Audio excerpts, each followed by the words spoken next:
A paz do Senhor. Bem-vindo a mais um Resumo EBD.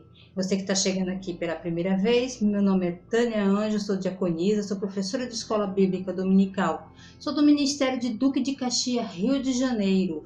Meu pastor presidente é o pastor Francisco Libório e o vice-presidente Acedenil de Souza, que é o meu pastor local. Estamos mais uma aula das lições bíblicas da CPAD de 2020. A lição desse domingo, do dia 24 de maio, é a lição número 8, que tem o título Edificados sobre o fundamento dos apóstolos e dos profetas. Vamos dar mais um início a essa aula e vamos aprender muito. Cada dia aprendendo mais no Senhor, crescendo na graça e no conhecimento. Glória a Deus por isso. Já vou pedir para você se inscrever no canal, dar o seu like, compartilhar esse vídeo, se for de ajuda para você, compartilhar com seus irmãos, igreja, nos ajude a avançar mais nesse ministério, amém? A leitura bíblica em classe se encontra em dois textos, Efésios capítulo 2, versículo 20 ao 22 e Mateus capítulo 7, versículo 24 ao 27. Efésios capítulo 2, versículo 20 diz assim: edificados sobre o fundamento dos apóstolos e dos profetas, de que Jesus Cristo é a principal pedra de esquina, no qual todo edifício bem ajustado cresce para o templo santo do Senhor, no qual também vós juntamente sois edificados para a morada de Deus no Espírito. Mateus 7, 24. Todo aquele, pois, que escuta essas minhas palavras e as pratica, assimilar-o-ei ao homem prudente que edificou a sua casa sobre a rocha. E desceu a chuva, e correram os rios, e assopraram os ventos, e combateram aquela casa, e não caiu, porque estava edificada sobre a rocha. E aquele que ouve estas minhas palavras e as não cumpre, compará-lo-ei ao homem insensato que edificou a sua casa sobre a areia. E desceu a chuva, e correram rios, e assopraram ventos, e combateram contra aquela casa. E ela caiu, e foi grande a sua queda. Aleluia. Vimos na aula passada que falamos sobre os gentios, sobre aquele muro, sobre aquela acepção de pessoas que existia. Na aula de hoje, Paulo vem mostrando para a gente a edificação, que nós estamos edificados em uma rocha, que vamos estudar muito sobre isso hoje, tá? O primeiro tópico tem o título, um edifício espiritual. O subtópico primeiro tem o título, o santuário judeu. O templo em Jerusalém era um templo de exclusividade, porque como já vimos nas outras aulas, que somente os judeus poderiam entrar ali naquele lugar, e os gentios não. Sendo assim, era um templo de exclusivismo, só eles tinham esse direito, né? Você vai ver que para os judeus a importância que tinha o templo na questão também dos rituais cerimoniais. Para eles era muito importante o sacrifício, toda aquela cerimônia. E você vai ver naquele diálogo que tem de Jesus com a mulher samaritana, muito interessante, porque ali Jesus, naquele diálogo, João 4, ele derrubou 3 barreiras ali, a racial, a social e a religiosa. Só naquele diálogo ali, ao qual ele se revela como Messias para aquela mulher, ele derrubou essas 3 barreiras, porque havia essas barreiras realmente entre eles. Mas Jesus dá uma resposta para ela no versículo 24 de João 4, que Deus é Espírito, e importa que os verdadeiros adoradores o adorem em espírito e em verdade. Então vem mostrando também ali que não é o templo, não é o monte, mas é você como morada do Espírito Santo, você adorar em espírito e em verdade. Então não é o local. As pessoas às vezes estão presas a 4 paredes, em locais, em templos, mas esquece que ela é a morada do Espírito Santo, que é o que vamos estudar muito nessa aula.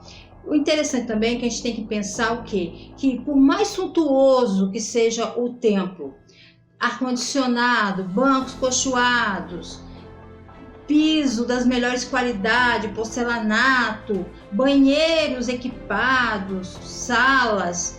Por mais suntuoso que seja essa igreja, esse templo, nada vai valer se as pessoas que estão dentro desse templo não o adorarem em espírito e em verdade.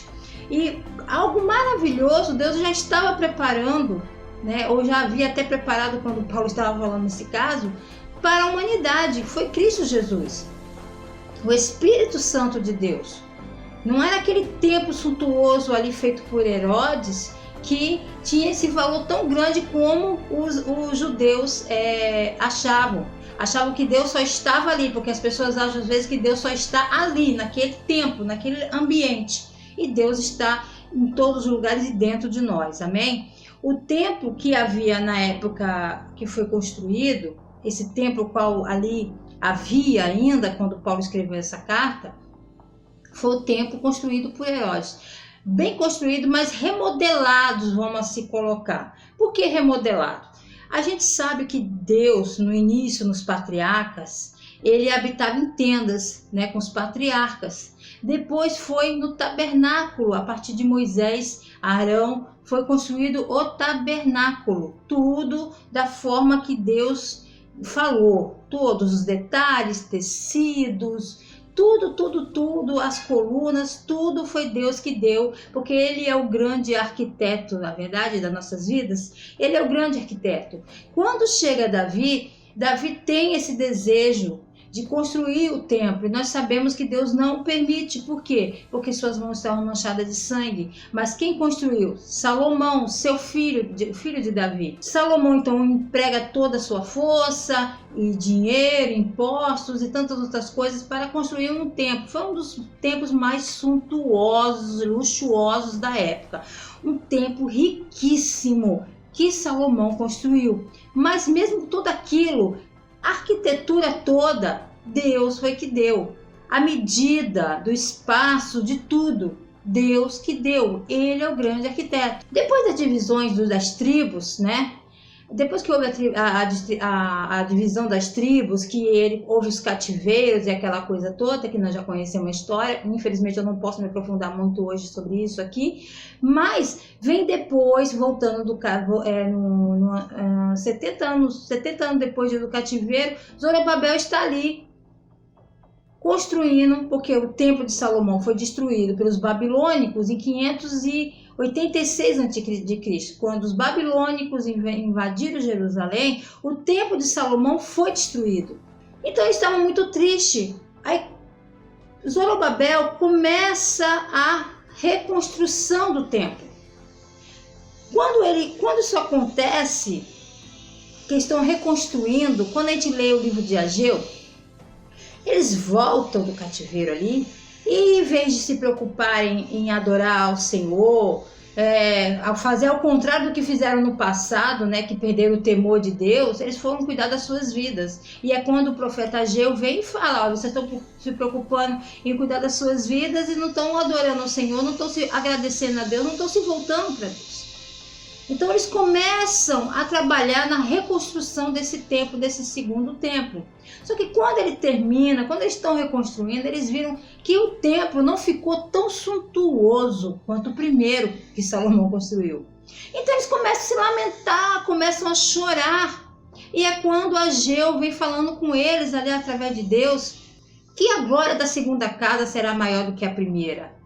Que muito melhor estava aquela casa, aquele templo construído por Deus, por eles ali, porque ali estava tendo temor de Deus, ali estava sendo voltado de coração aquilo. Então, ele vem falando o quê? Eu sei que esse templo que vocês estão construindo para mim, a minha casa, a minha morada, não é igual à primeira, não é tão suntuosa, tão luxuosa, mas essa está sendo do meu agrado, porque está sendo feito com amor. Está feito com dedicação, coração quebrantado. Eles choram, eles oram, eles clamam. E há muita diferença, irmão. Então não adianta ter tanta suntuosidade se quem está ali, o que está no interior do ser humano, não estiver bonito.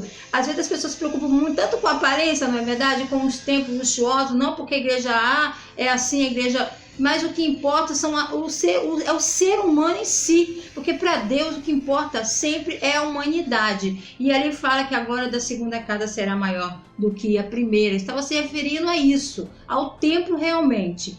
Aí quando entra nesse Novo Testamento, esse templo também ele é totalmente destruído, fica pouca coisa de pé. Então Herodes entra na história, e Herodes quer agradar os judeus, quer o apoio dos judeus, e também quer manter tudo muito calmo para poder agradar César. Aí ele quer destruir tudo que restou para construir um templo novo. Só que os próprios judeus não deixaram, não. Deixa esse templo aí, o que restou do templo de Zorobabel aí, e vamos refazer esse templo. Aí esse é o problema, que o templo da época de Jesus, o templo no Novo Testamento feito por Herodes, não é o templo da arquitetura que Deus desejava também, né? Primeiro que a Arca da Aliança não estava mais ali. E outra, ele aumentou o metro quadrado, o tamanho do templo, ele aumentou o espaço físico do templo, fez vários compartimentos, tudo fora daquilo que Deus tinha determinado, né, que tinha dado a Davi e a Salomão. Totalmente diferente. Tanto é que você lendo e vendo os outros templos, não havia esse muro de separação dos gentios. Não existia isso.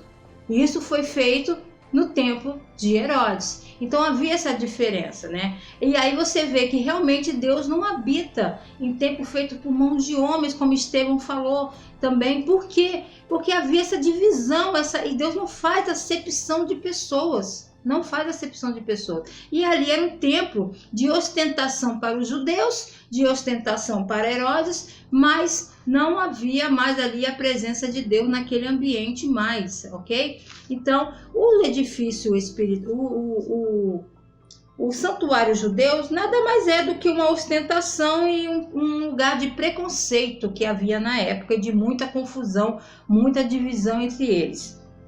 O santuário cristão. Quando nós lemos em 1 Reis capítulo 8, 1 Reis capítulo 8, versículo 27, o próprio Salomão, quando ele fez aquele templo todo, quando foi terminado o templo, ele reconheceu algo muito interessante. Ele mesmo entendeu, né, que, versículo 27, 1 Reis, capítulo 8, versículo 27, diz assim: mas na verdade, habitaria Deus na terra?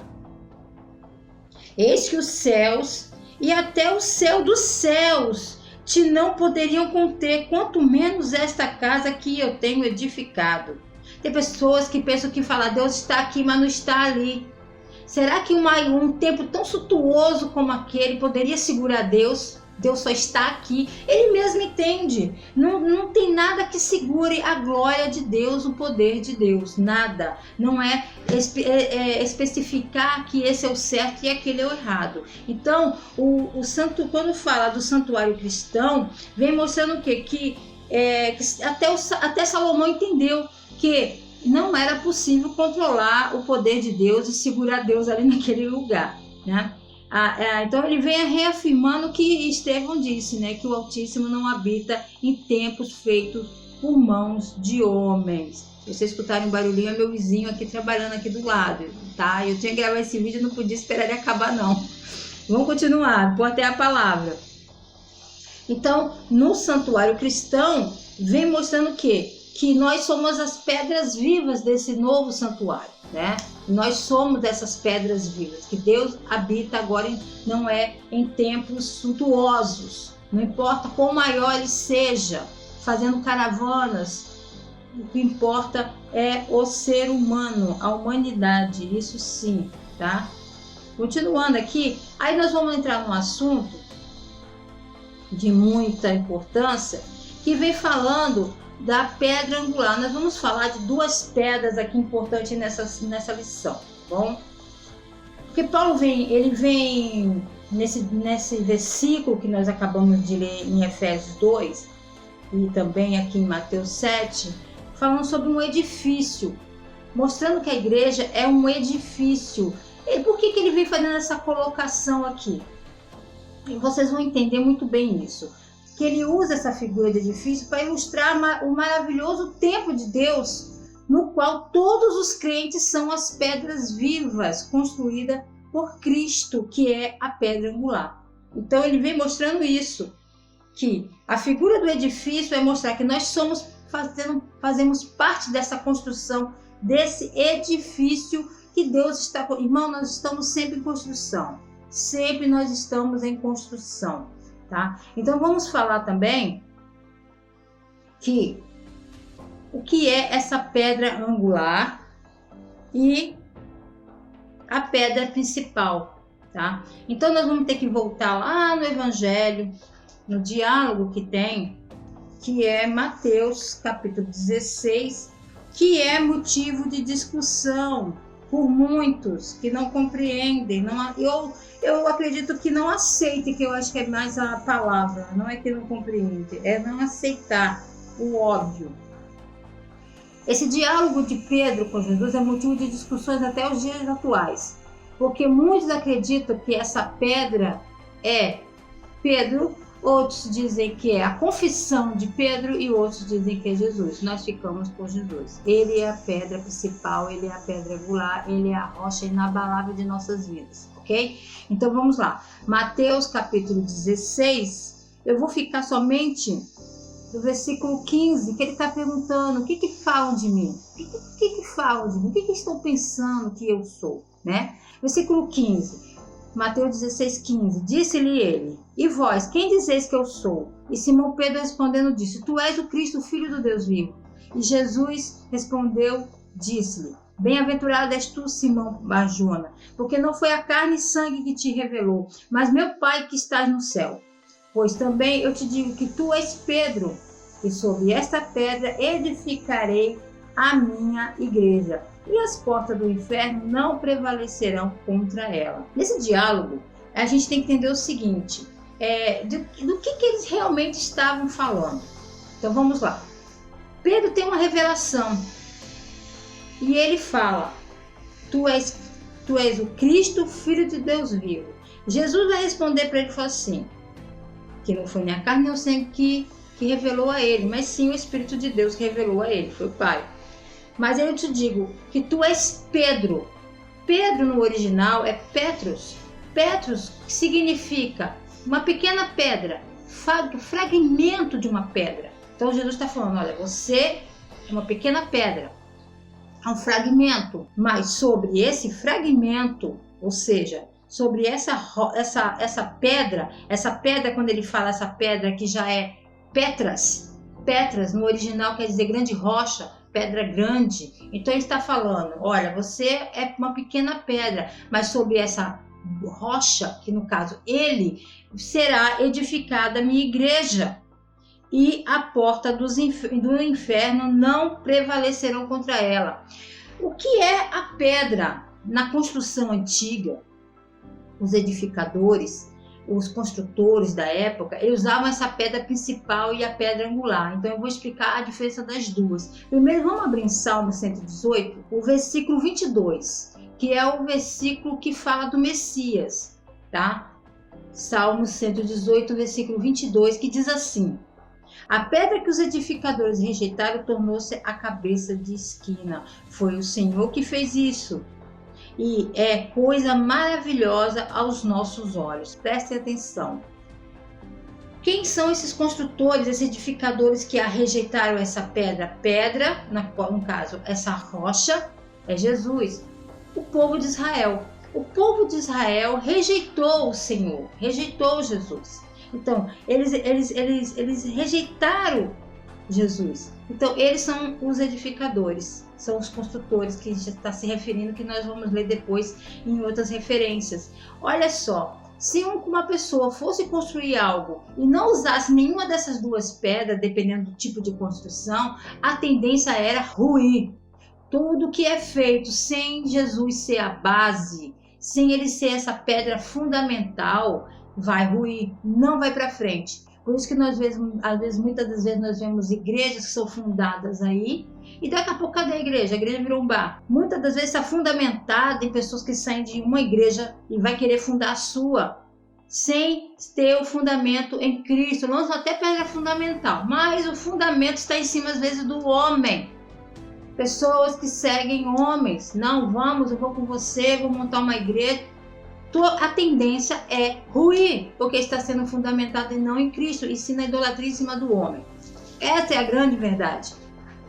Tá? Se tem uma verdade, é essa que nós vemos muito, infelizmente. Então a igreja foi construída exatamente sobre os alicerces indestrutível, que é Cristo. Esse alicerce não vai ruir, não vai rachar. Então, o que é a pedra angular? Você vai ver aí na sua tela, a pedra angular, quando eles iam construir arcos, né? Primeiro havia dois métodos, que era em cima de um monte de terra, e eles vinham de baixo, de um lado e do outro, colocando pedras, tá? E no final, lá em cima, no topo, vinha essa pedra angular, que ela fazia uma pressão que segurava tanto as pedras do lado direito quanto as pedras do lado esquerdo. Sendo assim, ficava firme. Aí eles retiravam essa terra e ficava aquele arco perfeito. Ou também eles colocavam estacas de madeira para segurar e depois retiravam após a colocação da pedra angular. A pedra angular, ela era essa única pedra que segurava todas as outras pedras. E essas pedras que eram colocadas que são chamadas de pedras vivas, porque essas pedras eram lascadas de uma forma que uma ficasse em cima da outra perfeitamente juntas uma da outra, colocava-se a argamassa e a colocação era perfeita, porque uma era preparada para encaixar sobre a outra. E quem são essas pedras vivas? Somos nós. Nós somos essas pedras vivas, porque temos que suportar uns aos outros, encaixarmos uns aos outros. A palavra de Deus fala que também fazemos parte de um corpo, né? Um corpo místico, um corpo que a cabeça é Cristo e nós somos membros desse corpo. Sendo assim, esse corpo bem ajustado, ele tem que crescer, ele tem que desenvolver bem e os órgãos, tudo tem que estar bem ajustado. E quando se fala dessa pedra angular, dessa construção, as pedras eram colocadas para uma ajustar sobre a outra. E fala sobre união, porque Cristo é que trouxe essa união entre os povos, entre os homens. Porque apesar de a igreja ser formada de homens e mulheres falhos, o Espírito de Deus conduz esta obra, de maneira que cada pessoa vai sendo ajustada para que fique perfeitamente adaptada à sua função no prédio. Então, qual é a sua função nesse prédio? Qual é a sua função na igreja? Você está na função correta? Você está realmente naquilo que foi chamado? E ainda assim, o mais importante é suportar uns aos outros, amar uns aos outros. Isso faz parte. E muitas das vezes isso não está ocorrendo em nosso meio. Então a pedra angular é essa pedra que ficava colocada por último, mas ela sofria pressão de um lado, do outro, de cima, de baixo. Ela sofria uma pressão tão grande. E por que Jesus é essa pedra angular? Porque por mais problemas, por mais vento que você esteja passando, meu irmão, minha irmã, a pressão maior vem sobre Jesus Cristo. Ele é essa pedra angular. Ele está suportando tudo. Vinde a mim que estáis cansados e oprimidos e eu vos aliviarei. Veja só, ele alivia todo esse peso, toda essa carga, toda essa pressão. Está sobre Jesus, está sobre ele. Sobre ele tudo foi levado. Então, por maior que seja a dor, o problema, ele está acima disso tudo. Ele é a pedra angular da sua vida, amém? E qual é a pedra principal? A pedra principal, e tanto a pedra angular, que é uma pedra fundamental, porque se ela for retirada, tudo vai ruir. E primeiro que você nem é muito forte, ela fica com uma pressão tão grande que até para tirar é quase que impossível. Mas essa pedra angular ali, ela suporta tudo, ela é fundamental. E qual é a pedra de esquina? A pedra principal. A pedra de esquina principal, você vai ver aí na tela, ela era tirada de uma rocha específica, firme e forte, e era talhada para que ela ficasse numa junção, para que os tijolos ou pedras que fosse assentado em cima ficasse num alinhamento perfeito. não era o tijolo ou a pedra não ia nem para a direita nem para a esquerda, sair fora do prumo, ficava tudo bem aprumadinho, tudo um em cima do outro, direitinho, bem alinhado. Se quisesse ter você vai ver isso, você vê nas pirâmides, Coliseu que está aí até hoje, você vai ver nessas construções antigas, era usado esse método de pedra de esquina, tá? Então, vamos ler em Atos 1, 21, 22. Desculpa. Vamos ler aqui ainda Atos 4, 11, que é uma referência também de Salmos, né? Atos capítulo 4, versículo 11, que é Pedro confirmando isso, porque se ele fosse a pedra, como muitos falam, ele não estaria se referindo a Jesus aqui, olha só. Versículo 11 de Atos 4. Ele é a pedra que foi rejeitada por vós, os edificadores, a qual foi posta por cabeça de esquina. E em nenhum outro há salvação, porque também debaixo do céu nem outro nome há dado entre os homens pelo qual devamos ser salvos. Não há outro nome. Não há outro fundamento que não seja Cristo. A igreja foi construída em cima dessa rocha, em cima desse fundamento. Então, a pedra de esquina, que era uma pedra que ficava, como já está dizendo, de quina ali. Sobre ela, toda a construção vindo a partir dela, ela era levantada e ficava perfeitamente em pé, e não ruía. O construtor que rejeitava essa pedra logo no fundamento ali, né, a coluna ali, a tendência era ruir no vento, numa chuva, numa tempestade, tá? Então, por isso que quando nós lemos Mateus, que aquele homem que constrói a sua casa, a sua vida espiritual, em cima da rocha, que é Cristo, ele é um homem sábio. Ele é um homem sábio, pode vir um vento que for, está firme na rocha. Amém? Espero que tenha ficado bem compreendida essa parte sobre as pedras. A nossa vida tem que estar em cima dessa rocha, que é Cristo. Ele é o fundamento da igreja. Não pode ser posto outro fundamento, tá? Além do que já foi colocado, tá? Muita gente fala assim, eu senti isso. Eu senti aquilo. Vamos fazer assim porque eu senti de Deus. Não existe isso. Isso é erradíssimo, porque o homem é falho. Se a rocha fosse Pedro, não teria como a igreja subsistir. Por quê? Porque Pedro era falho. Os apóstolos eram falhos, eram como eu e você, homens falhos. Então, não poderia ser ele. Tem que ser Jesus. Ele é a rocha. Tá? Pedro era somente um fragmento, todos os outros eram somente um fragmento de pedra numa construção de um edifício, ok? E nós estamos em construção. Quem já construiu ou constrói ou esteja construindo, que é o meu caso também, você vai ver que o mais difícil depois disso tudo, depois que você compra as lajotas, compra os tijolos, é o acabamento. O acabamento dá trabalho e é muito caro também. O acabamento, piso, toda cerâmica, louça, todas as coisas que tem que ter numa casa, isso já sai caro e a mão de obra também. Nós somos assim como esse edifício, estamos em construção, sendo lapidado para estar suportando uns aos outros. E também vamos entender que eu sou igreja quando eu estou junto com meus irmãos. Eu sozinha não sou igreja. As pessoas falam, eu vou cultuar em casa. Irmãos, esse negócio de Cristo em casa é muito perigoso. As redes sociais estão aí para nos ajudar, principalmente nesse período que nós estamos vivendo da pandemia, que muitos estão nas suas casas. Mas eu preciso estar em comunhão com meus irmãos. O meu crescimento espiritual depende da convivência com as pessoas. Isso, porque nós temos que nos relacionar. Deus é um Deus de relacionamento. Deus não colocou Adão e Eva lá no jardim do Éden e deixou Adão, por exemplo, lá sozinho, sem a Eva, sem conversar com ele. Vou deixar ele aí. Ele ia ficar com nenhum animal, mas Deus vinha. Toda na virada do dia ele vinha e dialogava e conversava com Adão. Deus é um Deus de relacionamento e isso também vem de nós. Precisamos estar em relacionamento com os irmãos.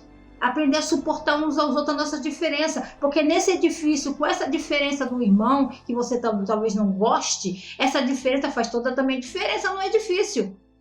Todos temos qualidades, todos temos vocações, tendências e dons para ser usado nesse edifício que é a igreja. Jesus Cristo vai vir buscar uma igreja Uma igreja, que é a igreja? Formada de pessoas, não é de uma pessoa, nem de uma denominação. Isso tem que deixar claro. Então, nós temos que estar junto com os irmãos, sim.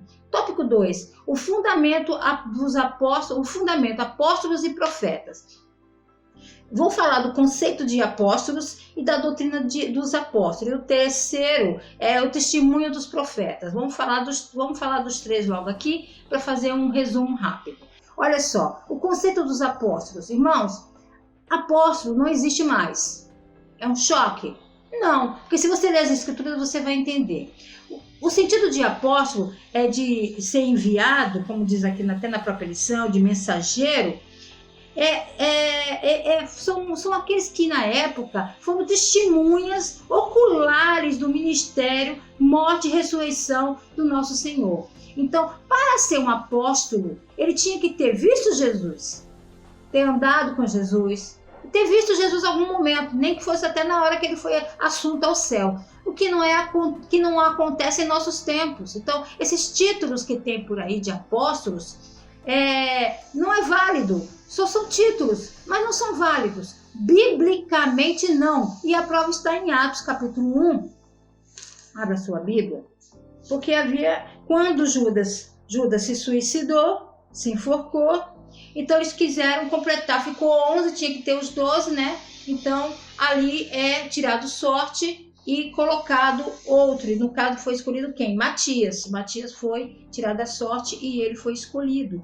Então nesse caso, qual era as exigências para que fosse escolhido outro apóstolo? Versículo 21. É necessário, pois, que dos varões que conviveram conosco todo o tempo em que o Senhor Jesus entrou e saiu dentre nós, começando desde o batismo de João até o dia em que dentre nós foi recebido em cima, um deles se faça conosco testemunha da sua ressurreição. Então, para ser apóstolo, tinha que ter visto Jesus. Ter visto desde a época de João Batista até o momento que ele foi assunto aos céus. Então, no caso, apóstolo não é desse tempo. Apóstolo, biblicamente, foram aqueles que são testemunha ocular de Cristo, tá bom? Então, hoje não existe mais apóstolo. Ah, mas tem, mas esse título não é válido, ok? Infelizmente, eu lamento quem pensa assim. Os apóstolos hoje seriam os missionários, irmãos. Seriam os missionários, o enviado, o mensageiro, que tinha total autoridade em nome daquele que enviou. Então, seria os missionários hoje. Missionário, sim. Apóstolo, não. Hoje em dia, muita gente tem patente, mas não faz nada. As pessoas têm costume de falar, até para mim, missionária. Eu não sou missionária. Tem tanta gente que se intitula missionária e bota até em banners e pregações, missionária tal. Da onde que ela é missionária? A mulher vive no shopping, a pessoa vai estar pelo WhatsApp. Eu não vejo fazer missões, são coisas. E você está desfazendo, irmão, a partir do momento que você chama uma pessoa de um título e qual ela não excede, você está desfazendo daqueles que estão morrendo no campo aí de batalha. Está desfazendo, está diminuindo. Não pode, irmão, está errado. Todo mundo é missionário, todo mundo é profeta, todo mundo é pastor. Que isso, irmãos? Que isso? Vamos respeitar isso. Há coisas que não deveriam ser mudadas, mas infelizmente esses títulos parece que é uma coisa de ostentação para muitos. Olha o que está escrito aqui em Gálatas capítulo 1, versículo 8. Mas ainda que nós mesmos, ou um anjo do céu, vos anuncie outro evangelho, além do que já tenho anunciado, que seja anátema, que seja maldito. Porque muitas igrejas, muitos lugares, pessoas que fazem até trabalhos nas suas casas, diz que o anjo apareceu, que o anjo falou que seja maldito, irmãos. Os apóstolos, depois que fechou esse livro aqui, que nós usamos como Bíblia, acabou. Tudo que tinha que ser revelado está aqui dentro. Eu senti de fazer tal coisa, irmão, está se baseando na palavra de Deus? Tem que ser por fé, irmãos. Tem que ser por fé. Então, muita coisa as pessoas se perdem por causa desse sentimento, porque nós somos falhos, nosso coração é enganoso. Então temos que tomar cuidado. Então o sentido também de profeta é em questão biblicamente aqui, tudo que tinha que ser falado, e olha só, eu tenho certeza que você que está me ouvindo, nesse período, deve ter recebido a WhatsApp com áudios de pessoas falando de catástrofes, disso e daquilo, porque agora está todo mundo profetizando. E não tem base nenhuma bíblica, porque tudo que tinha que ser dito está aqui. Tem que passar por esse crivo aqui.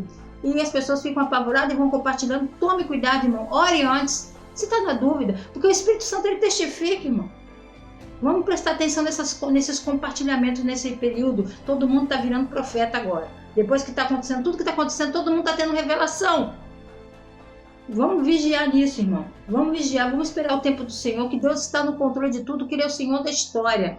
Então, o testemunho dos profetas é na questão, em Atos capítulo 2, deixa eu ver se é 2 ou é 3, desculpa, capítulo 2. A doutrina dos apóstolos, tá?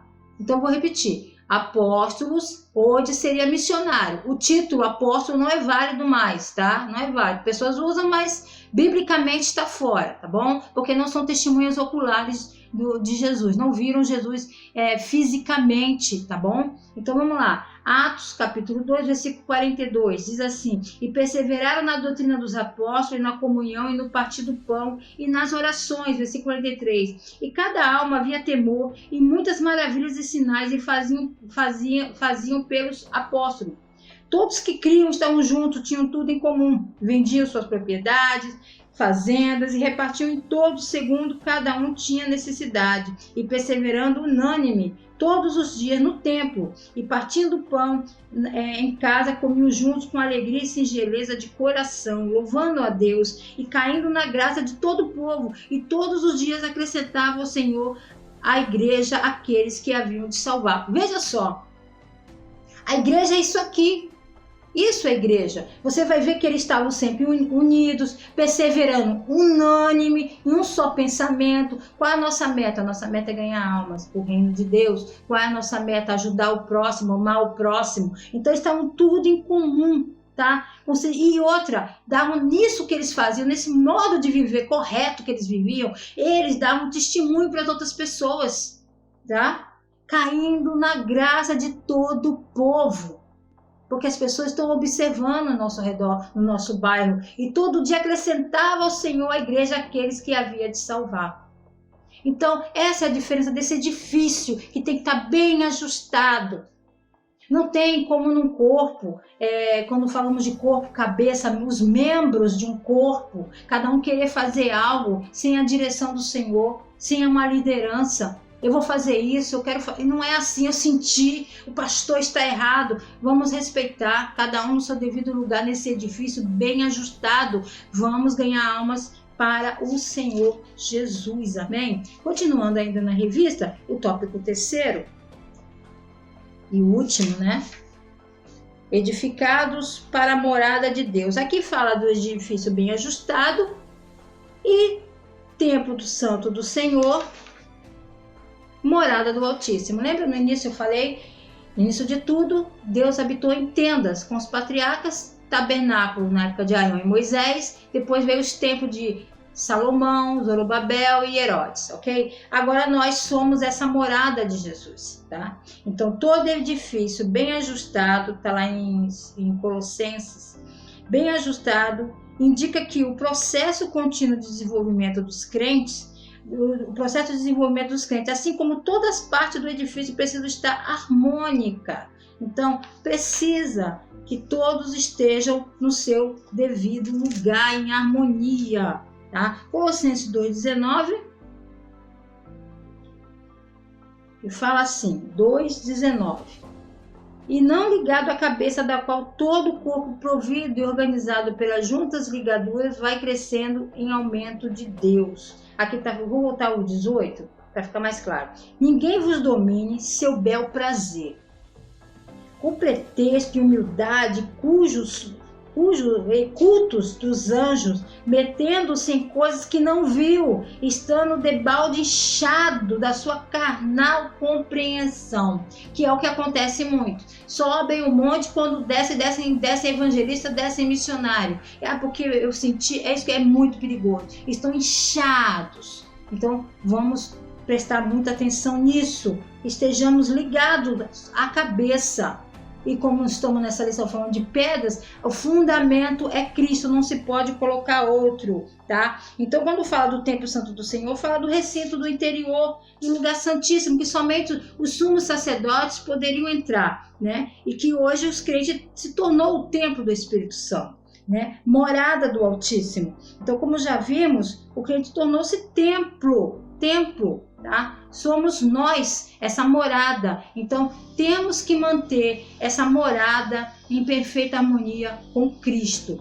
Jesus é nosso Deus, Ele é a pedra de sustentação da nossa vida.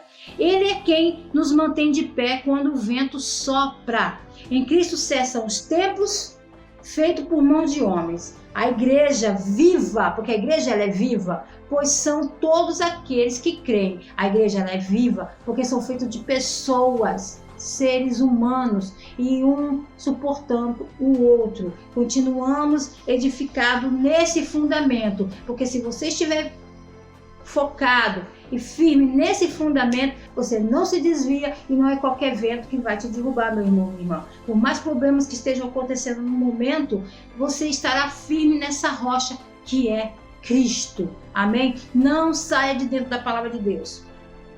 A profeta, irmão, vigie. Não saia de dentro. Passe pelo crivo da palavra, amém? Quero desde já agradecer a você que ficou até o final, mandar um abraço para a irmã Nilda e a irmã Esté Bernardino também, que deixou mensagem para mim. E nos vemos no próximo vídeo, amém?